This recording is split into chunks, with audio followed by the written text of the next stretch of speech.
Okay, thank you. So, first kicking off the night, we have got the masters of the house, keepers of the zoo, parents of the bride, and the MC too. So please welcome Sue and John to the stage.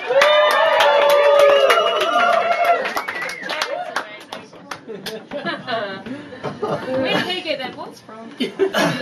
Wow, what a great day this has been, and it's not over yet. Sue and I are once again going to try to do a bit of a double act. But this time we probably won't be speaking at the same moment, eh? We also plan to keep it as short as we can because we know there are one or two other people who want to say things, and you're all standing, except we've got a seat, so it's okay. And then we can also get on with the party. We are just so happy to be able to welcome you all to our home and to thank you for coming to celebrate Alex and Dan's wedding. We know some of you have come from the other side of the world. Some of you have come from the other side of the ditch. There are those of you from up the line and over the hill, out in the boondocks, downtown, up from the mainland, round the bays, up the hut, and even a sprinkling of Jaffas. All of you. Where are they?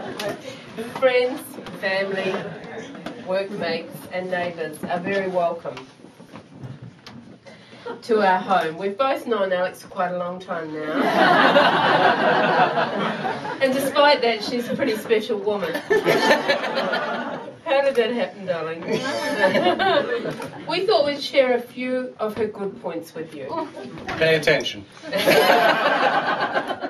Alex is very good at time management, which probably most of you know. She's actually been known to turn up early, like on her very first appearance, 6 weeks premature. Didn't breathe for about 3 minutes, but then never looked back. It's a bit scary to think what it would be like if she had breathed straight away.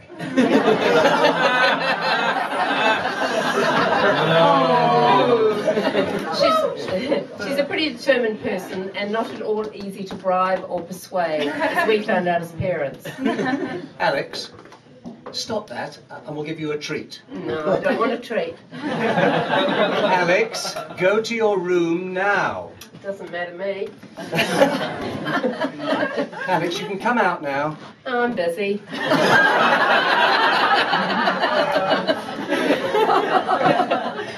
She's passionate about justice.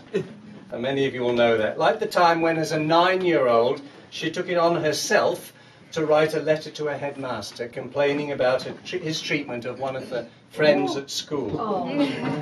She ended her typed letter with a demand that he should not just chuck it in the bin. First we knew about it was when he rang to invite us to a meeting at the school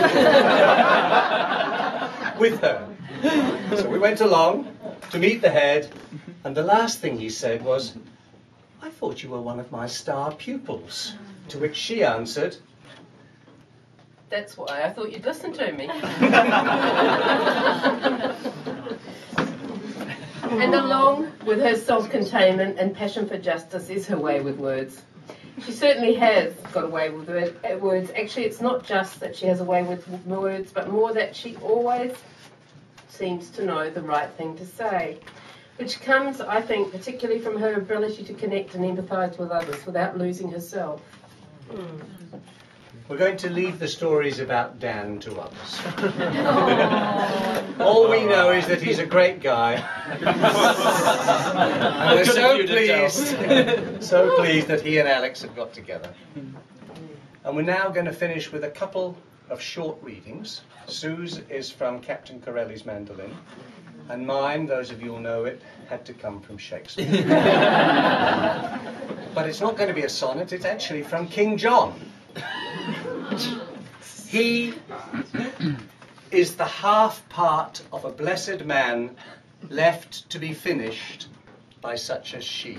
Aww. And she is a fair divided excellence whose fullness of perfection lies in him. King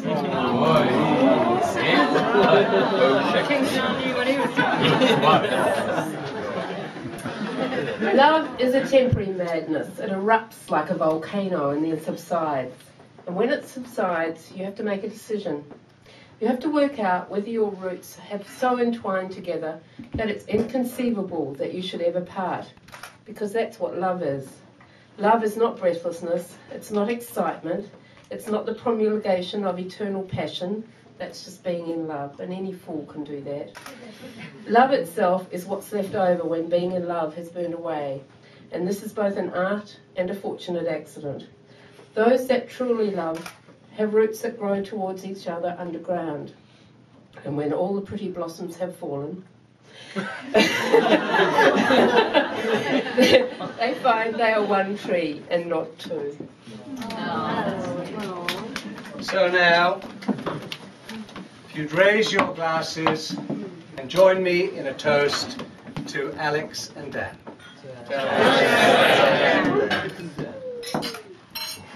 You get to drink.